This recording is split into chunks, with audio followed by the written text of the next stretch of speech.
estamos aqui para a nossa terceira aula de introdução à engenharia.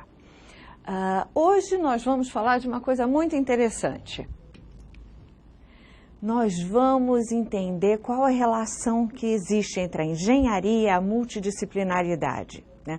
Quais os objetivos dessa aula? Bom, primeiro vamos definir essa palavra tão grande, multidisciplinaridade, né?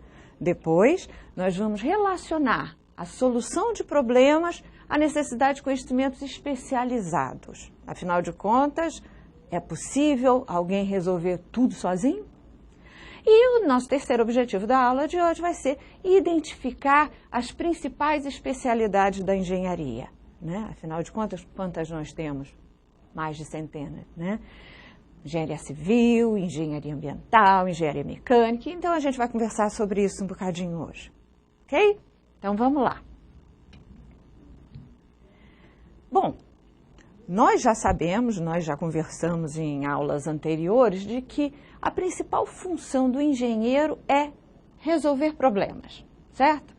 Só que existem vários níveis de complexidade. Os problemas não são sempre simples. Aliás, a maior parte das vezes não são, né?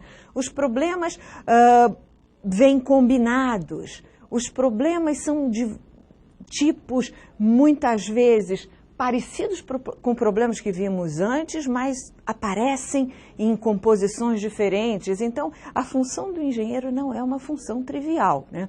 Para isso, nós, né, precisamos entender o problema de diferentes pontos de vista, né? Nós precisamos, portanto,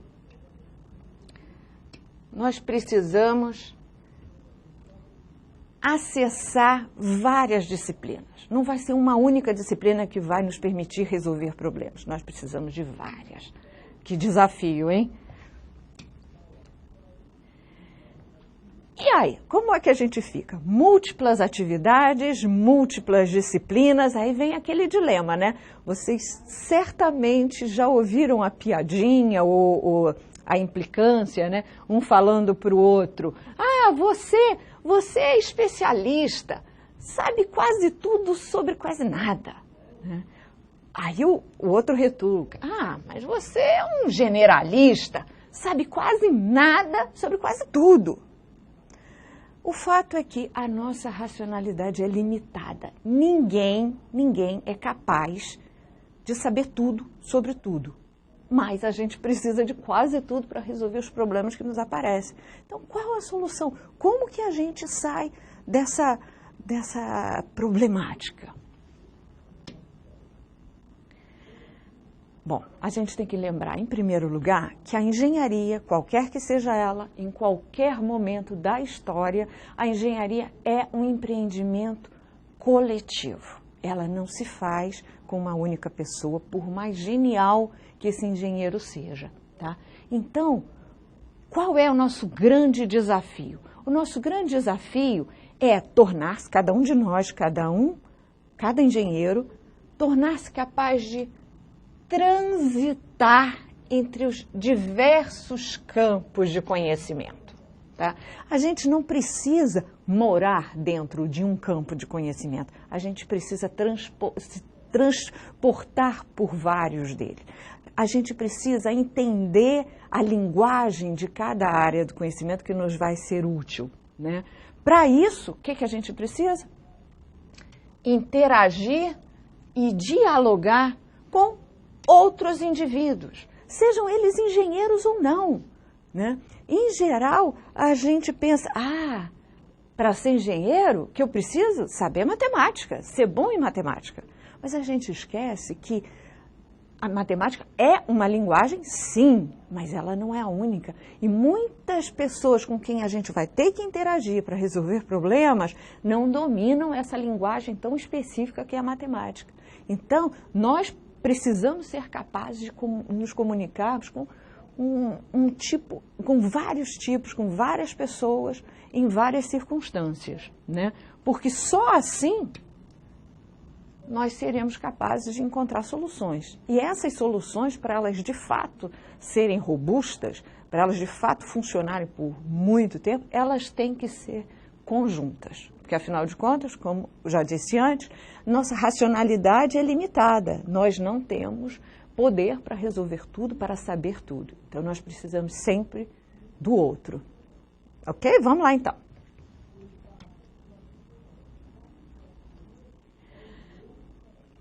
Lembrando, um engenheiro não trabalha sozinho. Ele conta com pessoas que dominam várias disciplinas. Então, o nosso primeiro objetivo da aula, se você lembrar, era discutir, entender o conceito de multidisciplinaridade.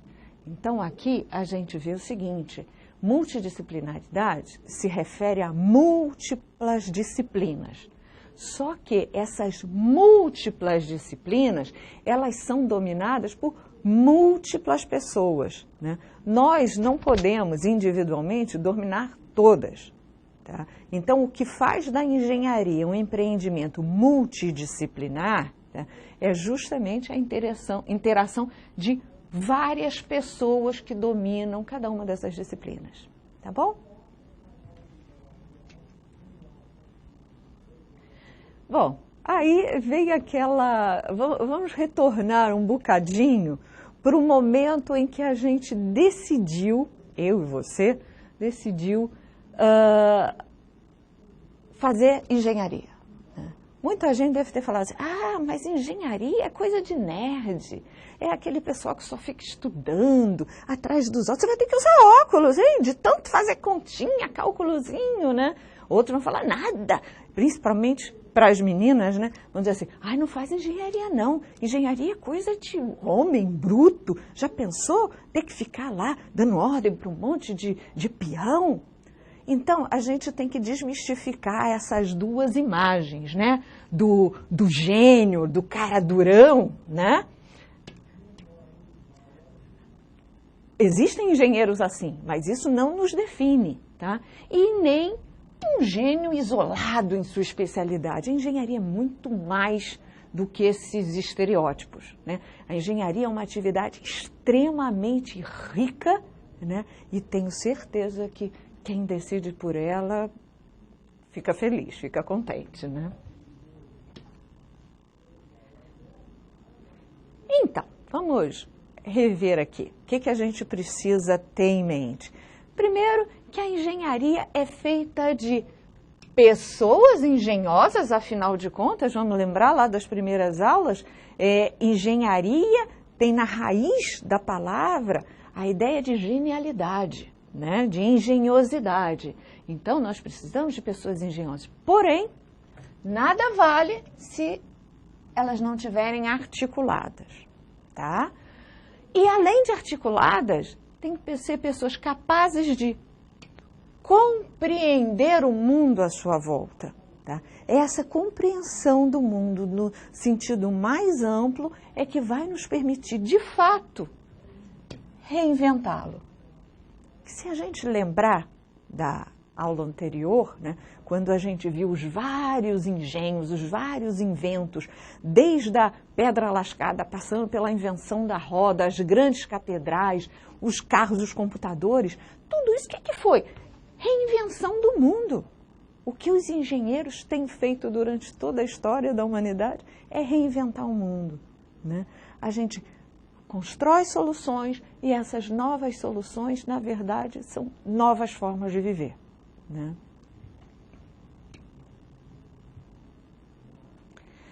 Então, quando a gente fala do engenheiro, a gente, hoje em dia, né, o engenheiro contemporâneo, a gente está falando de um profissional, tá? E com um perfil específico. Então, existe um perfil desejado para o profissional de engenharia e que eu trouxe para a gente aqui, para a gente conversar, a definição que o INEP estabelece, tá? Ou seja, essa aqui é uma definição oficial, né? É o perfil que todo engenheiro brasileiro deveria ter. Vamos analisar aqui com cuidado? Então, vamos lá. Primeiro, ele deve ser generalista, tá? Então, aquela discussão, generalista ou especialista? Precisamos ser generalistas, mas não basta. Precisamos ser humanistas, né? Não existe possibilidade de um engenheiro ser, de fato, competente se ele estiver focado apenas no engenho, se ele estiver focado apenas na máquina, tá? O bom engenheiro tem que estar focado no ser humano. Então, ele precisa ser humanista acima de tudo. E, para ser, de fato, competente, ele precisa ser crítico. A gente estava falando de ser capaz de avaliar o mundo à sua volta, compreender o mundo. Isso é ser crítico, é colocar no crivo, sobre o crivo, né? Então, olhar ao seu redor, identificar problemas, né? Refletir sobre ele para encontrar soluções, né? Então, esse engenheiro deve ser generalista, humanista, crítico e reflexivo, com capacidade de absorver e desenvolver novas tecnologias, ou seja, ele olha para o presente, para o passado, compreende essas circunstâncias todas e constrói o futuro. Como? Em cima de novas tecnologias, construindo novas a partir de conceitos antigos, construindo novas a partir de tecnologias atuais, né? Inovando sempre para poder solucionar. Lembra, engenheiro resolve problema, né? Então, com atuação crítica e criativa na identificação e resolução de problemas. Então, além de um ser racional, o engenheiro também é criativo. Porque, afinal de contas, se fosse para repetir coisas que já foram inventadas antes, nós não precisaríamos de um engenheiro, né? Era só pegar um manual e uma pessoa que conseguisse repetir o que está no manual. Não, o engenheiro precisa ser inventivo, criativo, né? Mas ele tem que ser uma pessoa no mundo. Ele não pode estar isolado no seu laboratório ou no seu escritório. Por quê? Porque ele tem que considerar aspectos políticos, econômicos, sociais, ambientais e culturais, porque, acima de tudo, os problemas que a engenharia trata não são problemas técnicos. Eles são problemas humanos, são problemas sociais, são problemas da civilização. O que é técnico é a solução que nós engenheiros encontramos para esses problemas, tá? Então, os engenheiros precisam ter uma visão ética e humanística, tá? Em atendimento às demandas da sociedade. Afinal, nós servimos para a sociedade. A nossa competência tem que ser posta a serviço da sociedade, através da ciência e através da técnica. Mas o objetivo final é o bem-estar, é a melhoria das condições de vida da sociedade.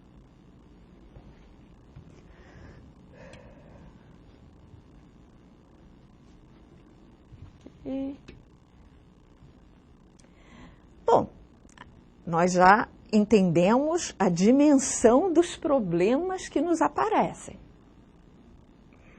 Mas nós precisamos resolvê-los, né? Mas eu vou dar uma pista aqui para vocês.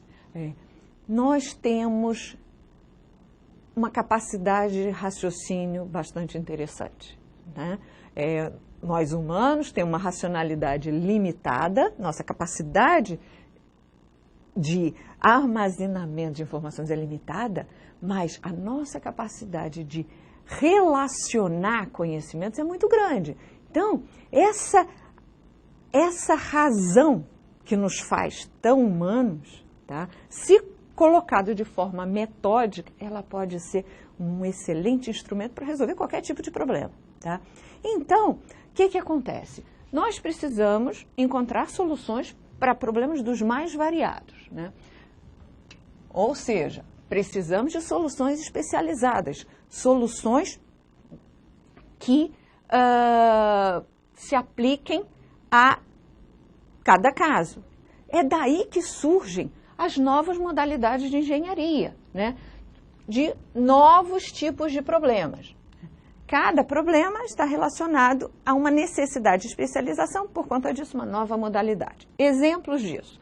Quando nós, no início da Revolução Industrial, que nós começamos a nos mudar para os centros urbanos, né, surgem problemas de urbanização. Então, você tem que criar toda uma infraestrutura de saneamento, de transporte, de geração de energia. Esses problemas criaram especializações dentro da engenharia que vieram a dar origem a engenharias do tipo civil, de Minas, engenharia química, engenharia elétrica. Tá? E aí, continuamos nesse processo e os problemas foram se tornando cada vez mais complexos. Né? Então, problemas da industrialização deram origem a engenharias que tratam da produção de bens, e depois bens e serviços. Com isso, nós temos origem a engenharia mecânica, engenharia de materiais, engenharia de produção, certo?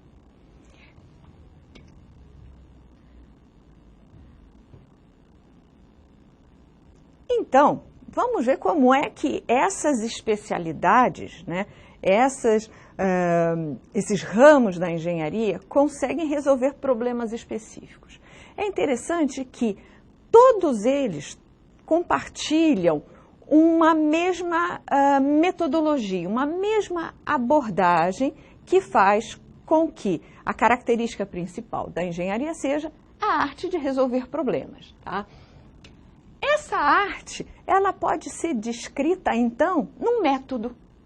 Tá? Esse método foi nos apresentado por Polia. Polia foi um matemático húngaro que identificou e colocou de uma forma bem simples e pedagógica a heurística de solução da maior parte dos problemas matemáticos, mas que podem ser aplicados a problemas em geral. Né? Heurística, para vocês terem uma ideia, é uma palavra de origem grega que corresponde justamente a uma abordagem inventiva para encontrar algo. É um jeito para resolver um problema. Isso é uma heurística. Então, o que Polia nos mostra é que existem 4 passos fundamentais para a gente resolver, a princípio, qualquer tipo de problema. Quais são eles? Primeiro de todos, você tem que entender o problema. Sentar, analisar aquele problema. Você precisa compreender o que de fato aflige.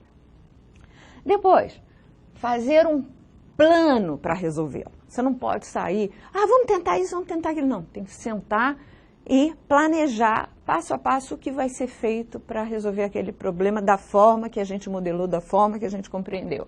Tá? Depois, o terceiro passo, que parece um pouco óbvio, talvez seja, é executar o plano. Mas o que pode ser não tão óbvio nisso? É que, na prática, muita gente está ansioso para resolver o problema e parte direto para fazer o plano, executar a solução, na busca da solução, sem ter feito um plano, ou faz um plano, mas conforme as coisas vão acelerando ou vão mudando, a pressão vai aumentando, vão meio que encontrando atalhos no plano. Não precisa fazer daquele jeitinho, a gente faz de outro. Né? Então, é importante que a gente mantenha o plano, que a gente se mantenha no trilho, naquela estratégia. É claro que se alguma coisa muda, né, do contexto do problema, a gente precisa revisar esse plano. Tá? Mas é importante que a gente tenha a disciplina de executar o plano. Tá? E, por último, avaliar o que foi feito, ou seja, eu executei o plano e aí, será que deu certo? Será que resolveu o problema? Né? E aí a gente tem que fazer a seguinte pergunta: como eu posso melhorar? Porque, primeiro, a solução pode não ter sido encontrada, então eu tenho que rever todo o meu planejamento para ver onde que eu errei. Será que eu entendi errado o problema? Né? Ou será que foi no momento da execução? Enfim, eu tenho que rever, eu tenho que refletir sobre a minha ação para ver onde que eu errei, por que eu não consegui encontrar a solução. Ou, muitas vezes a gente encontra a solução sim, e na hora de refletir, de reavaliar o que a gente fez, a gente vê assim, eu podia ter resolvido isso de uma forma muito mais simples, né? Então, é importante sempre perguntar como eu posso melhorar, né? Ou melhorar no sentido de encontrar uma solução que não foi encontrada antes, ou melhorar a efetividade daquela solução ou a simplicidade da solução, tá?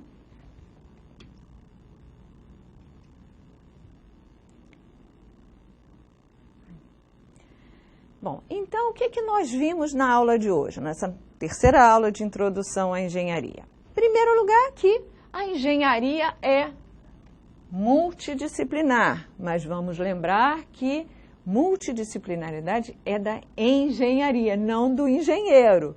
O engenheiro, ele precisa ter um perfil generalista para compreender as várias disciplinas, tá? Mas ninguém espera que um engenheiro saiba tudo, tá? Ele vai se especializando em ramos do conhecimento que ele tenha mais afinidade, que ele tenha mais interesse, mas ele tem que ser capaz de transitar em todas as áreas do conhecimento, né? Isso é que faz a engenharia multidisciplinar, é essa interação entre os profissionais em várias áreas, né? E o que caracteriza o papel do engenheiro propriamente dito? É justamente a ação metódica e racional, né? É assim que o engenheiro é capaz de pegar problemas e transformar em oportunidades. Oportunidade de quê? Oportunidade de uma vida melhor, de mais conforto, de mais prosperidade, né? Lembrando que, como a gente já viu antes, né, o que se espera do engenheiro é que ele traga soluções para a sociedade. Para isso, ele tem que estar mergulhado no mundo, ele tem que estar ouvindo notícias, falas, anseios de toda uma sociedade, conforme aspectos culturais, políticos, econômicos. Ele tem que estar no mundo, ele não pode estar isolado no escritório, não pode estar isolado numa obra, né? Ele tem que estar compreendendo o mundo em que ele vive, porque só assim ele vai conseguir agir metodicamente e racionalmente para encontrar as melhores soluções técnicas, né? E, por fim, nós vimos nessa aula também que novos tipos de problemas dão origem a novas especialidades de engenharia, né? Então, o que a gente pode imaginar é que conforme a sociedade se torna mais complexa, mais especialização será necessária, mais ramos de engenharia surgirão. Só que eu acho que vale a pena a gente refletir se de fato essa é uma tendência ou se as coisas aconteceriam assim, por exemplo. No início há um crescimento das especialidades, né? Mas depois de uma certa estabilização, essa necessidade de novas especialidades diminui, porque, mesmo que a complexidade dos problemas esteja aumentando muito. Por que eu digo isso? Porque chega a um ponto que, mais uma vez, fica difícil fazer com que tantas pessoas de tantas especialidades diferentes consigam interagir de forma construtiva. Então, o que a gente começa a ver é um retorno a formações clássicas das primeiras engenharias, né? Porque elas nos dão uma formação mais ampla, elas nos permitem interagir mais entre áreas do conhecimento, né? O que eu quero dizer é, talvez o futuro da engenharia, o futuro da formação do engenheiro, isso eu estou colocando apenas como uma reflexão, tá? Até porque isso é o futuro, a gente não pode garantir o que vai ser o futuro, mas uma questão que eu gostaria uma reflexão que eu gostaria de compartilhar com vocês é: será que nós caminharemos para um crescimento contínuo do número de especialidades? Daqui a pouco a gente vai ter o especialista em aparafusar um parafuso, né? Ou nós teremos, como eu delimitei aqui, algumas dezenas de especialidades, mas com uma formação científica bastante forte, humanística bastante forte, para que essas pessoas consigam interagir e encontrar soluções multidisciplinares que, de fato, tragam soluções para o nosso bem-estar, para a nossa prosperidade, tá? Então, fica a reflexão aqui, ok? E eu queria mostrar para vocês o que nós vamos ver na próxima aula, tá? A nossa quarta aula de introdução à engenharia será focada no processo de formação. Desculpa.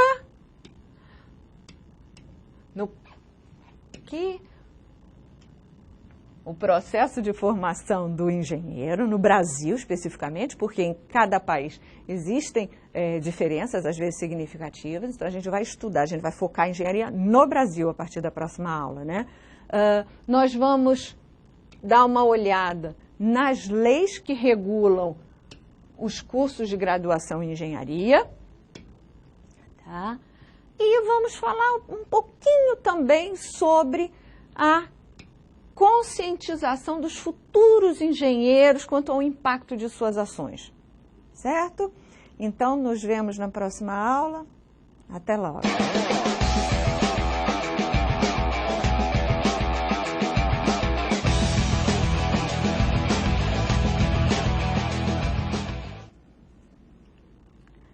Bom, estamos aqui para propor a atividade dessa nossa terceira aula de introdução à engenharia. A atividade proposta é a seguinte. Primeiro, reflita sobre a sua rotina, seu dia a dia. O que você faz todos os dias, toda semana, por onde você circula, né? E identifique um problema que, se fosse resolvido, melhoraria a sua qualidade de vida. Então, vamos pensar assim, o mundo não é perfeito, a minha vida não é perfeita, existem problemas. Problemas que precisam ser identificados, porque, se resolvidos, a minha qualidade de vida melhora. Então, primeiro ponto, como a gente falou, que o engenheiro deve ser uma pessoa crítica e reflexiva, então eu quero que você reflita sobre sua própria vida e identifique um problema que, para você, se resolver, significaria aumento da qualidade de vida, tá? Segundo passo, uma vez identificado esse problema, aplique a heurística que Polya descreveu. Lembra da heurística do Polya? Aqueles 4 passos metódicos, né, para resolver um problema? Então, dá uma olhadinha ali naquele passo a passo e crie uma solução para o seu problema. Quer dizer, você vai pensar esta solução, tá? Mesmo que para isso você precise consultar outras pessoas, você precise consultar a internet, a biblioteca, tá? Então, aplica a heurística, os 4 passos para a solução de problemas e crie uma solução para o seu problema, tá? Aí você pode me perguntar, mas que tipo de problema? Isso é uma coisa tão ampla, né? Problemas corriqueiros, por exemplo, tá? A conta de luz da sua casa está muito alta, tá? O que você ou a sua família, o que vocês podem fazer para resolver esse problema de forma racional, tá? É importante que você comece a praticar a solução de problemas de forma racional, tá? Porque esse vai ser o seu principal diferencial nessa profissão que você escolheu, tá bom? Então, um prazer vê-lo aqui e até a próxima aula.